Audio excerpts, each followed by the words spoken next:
Hello from afar, my dear sweet thing. What's this, you ask? A handwritten letter? Yes, baby. I decided to put real pen to real paper because as I write this, I want to think about your hands holding the very paper that my hands are touching now. Can you almost hear the sound of my pen as it glides across paper? Real sound, real hands, real paper, real emotions. I want to envision the look on your face when you open this envelope. The very envelope that I addressed by hand, that I sealed by running my tongue along its back, then gently pressed together with my very real fingers. Do you have that dopey grin on your face? The one you get when you look at me sometimes. You always say you love me, flaws and all, so I want you to see my spelling mistakes and my edits and my cross-outs and the doodles scribbled in the margins. I don't want pixels, voice notes or video chat. I want you to touch and hold something real. I want you to hold something tangible as you read these words with my voice in your ears. Baby, it's been a year now and I miss you. I miss being by your side. I miss being able to casually reach over and rest my hand on your hand, or on your thigh, or to run my fingers through your hair. I know that when your assignment is over, when your work over there is complete, that we'll have a better life together because of it. I adore you for taking this opportunity, for working so hard to make our future brighter. And while geography separates us, making physical contact impossible, geography has not kept us apart. In fact, in many ways, this year has brought us closer together. You and I have typed out and shared so many messages, emails, and DMs with each other. We have sent little video clips of our trips to the grocery store, to our offices, dog walks and train platforms. And some very memorable ones sent from our beds. We had long conversations on topics from the practical to steamy, conversations about what we had for dinner and about our doctor's appointments. And I treasure each one, from the publicly mundane to the very personal and intimate. Over this year apart, we have celebrated each other's successes, both major and minor. Sweetie, I miss your body. I miss your hands. I miss looking into your eyes, and I miss being there for the good times. I miss sharing my bed with you. But, baby, do you know when I really miss you? I miss you the most when you have struggles. I miss you when I can't be there for your bad days. Yes, my body aches for your touch, but something deep down in my soul hurts when your head aches and I'm not there to get you a cold compress. I miss the little ways I can make your bad day a little brighter.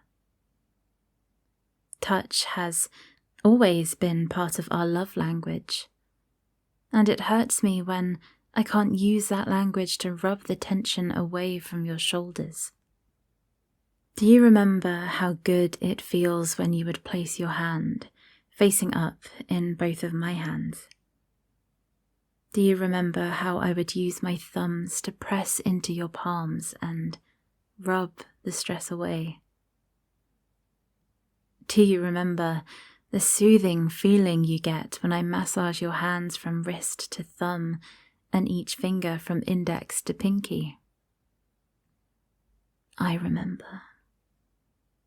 And I ache when I can't be there to do that for you.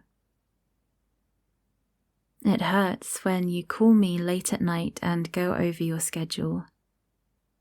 When I hear the stress and panic in your voice over how much you have to do in such a short amount of time.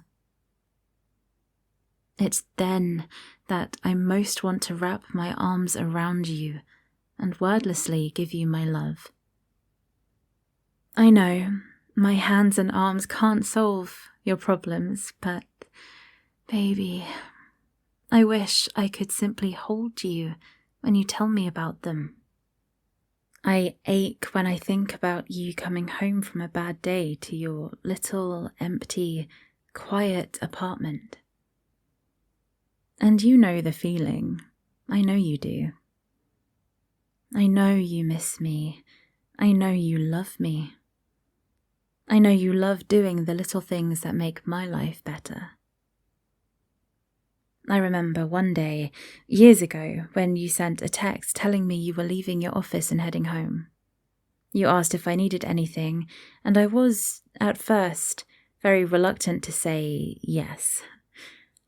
I was having a rough period that month and needed feminine protection. Badly. The last thing I wanted to do was go out and get it myself. I held my breath, almost embarrassed to type out my request.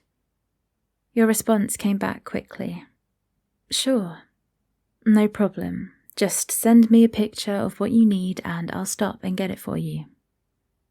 Then, not only did you bring me exactly what I asked for and needed, you brought me things I didn't ask for, things I wanted, a pint of ice cream and a gossip magazine. That's just how we are. I miss lazy Sunday mornings, sipping coffee in bed with you. I miss falling asleep on your shoulder. I miss the way your tongue and lips and hands make me feel like a woman. You know me. You know what I like. I know you, and I know what you like. I also know what you dislike. I know you dislike getting out of bed for your early morning meetings. I miss not being able to kiss you on the neck as I pad my way to the kitchen to pour your first cup of coffee. Sweetie, I simply miss the us we have when we're in the same room. So now, as I sit alone at our kitchen table, I want you to think of my hands as I write these final lines. I want you to imagine my fingers folding this letter. As silly as this sounds, I'm going to bring this very sheet of paper to my chest and clutch it as if I were bringing you in for a long hug. Think about the hug. Think about the envelope and the way my tongue ran along it. Think about how good you have made my life. Think about how happy you make me.